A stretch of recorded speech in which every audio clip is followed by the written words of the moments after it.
Hello friends, welcome to our YouTube channel. આજે હું તમને આ સોલર મોડ્યુલની સોલર સેલની એફિશિયન્સીને કેલ્ક્યુલેટ કરતાં શીખવાડીશ. આ સોલર પેનલ મોડ્યુલમાં 72 નંબર ઓફ સેલ 72 છે. આ 72 સેલ સિરીઝમાં કનેક્ટ કરેલા છે જોવા મળે છે. તો સેલની એફિશિયન્સી શોધવા માટે આપણે સૌપ્રથમ સેલની એફિશિયન્સી બરાબર પી આઉટપુટ અને પી ઇનપુટ શોધવો પડે. પી ઇનપુટ હોવો જરૂરી છે. તો પી આઉટપુટ આપણે સોલર સેલનું પી આઉટપુટ અને પી ઇનપુટ સોલર સેલના પી ઇનપુટ આપણને એરિયા પરથી મળશે. આ સોલર સેલના એરિયા પરથી અને સ્ટાન્ડર્ડ આઇસોલેશન પરથી મળશે. તો પી આઉટપુટ સૌપ્રથમ આપણે શોધતા પી ઇનપુટ બરાબર આપણે સૌપ્રથમ એરિયા લઈશું. તો એરિયા આપણને આ સોલર સેલનો એરિયા 156 mm દર્શાવે છે. તો P in is equal to 156 mm into 156 mm. તો આ mm છે. તો હવે આપણે સૌપ્રથમ mmને આપણે મીટર સ્ક્વેરમાં ફેરવતા તો 1056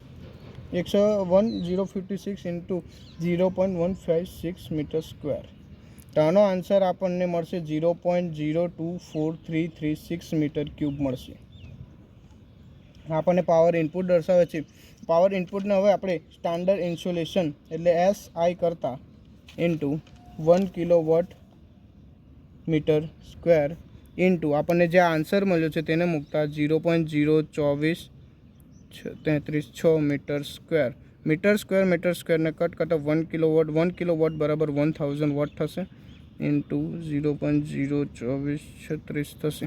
તો આપણને આન્સર મળશે 24.33. આ આપણને પી ઇન મળશે એટલે પાવર ઇનપુટ મળશે આપણને 24.33 કિલોવોટ મળશે. આ પાવર ઇનપુટ મળી ગયો. તે જ મુજબ હવે આપણે પાવર આઉટપુટ શોધીશું. તો પાવર આઉટપુટ શોધવા માટે મેક્સિમમ વોલ્ટેજ આપણે 315 વોલ્ટનું કરતા હોવાથી મેક્સિમમ વોલ્ટેજ 37 વોલ્ટ અને કરંટ મેક્સિમમ 8.5 એમ્પિયર લઈશું.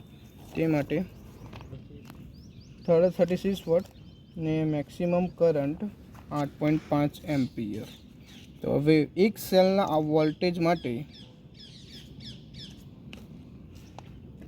મેક્સિમમ વોલ્ટેજ છેદમાં નંબર ઓફ સેલ આપણા 72 છે.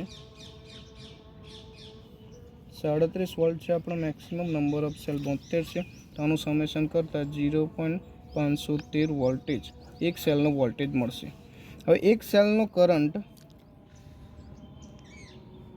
આપણને 8.5 એમ્પિયર જ મળશે, કારણ કે સોલર સેલમાં આપણે સિરીઝમાં વોલ્ટેજ ઇન્ક્રીઝ થતો જોવા મળે છે. કરંટ સેમનો સેમ જ રહે છે. તે માટે એક સેલનો કરંટ 8.5 એમ્પિયર જ રહેશે. જે મેક્સિમમ કરંટ છે તે જ રહેશે.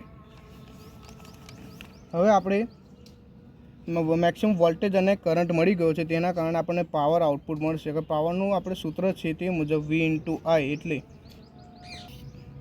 Power output is V into I છે. એટલે V બરાબર આપણે વોલ્ટેજ શોધ્યો તે 0.513 વોલ્ટ અને કરંટ 8.5 એમ્પિયર.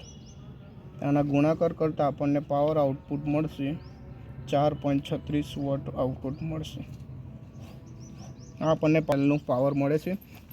હવે આપણે એક સેલની એફિશિયન્સી શોધવા માટે સૂત્ર છે કે એફિશિયન્સી સેલ બરાબર પી આઉટપુટ છેદમાં પી ઇનપુટ. સૌપ્રથમ મેં તમને જણાવ્યું તે મુજબ પાવર આઉટપુટ આપણે શોધ્યો છે તે મુજબ 4.36 વોટ ને પાવર ઇનપુટ તમને મેં આગળ દર્શાવ્યો હતો તે મુજબ 24.33 વોટ આવશે. હવે આપણે અને પર્સન્ટેજમાં એફિશિયન્સી શોધવા માટે ઇન્ટુ 100 કરીશું.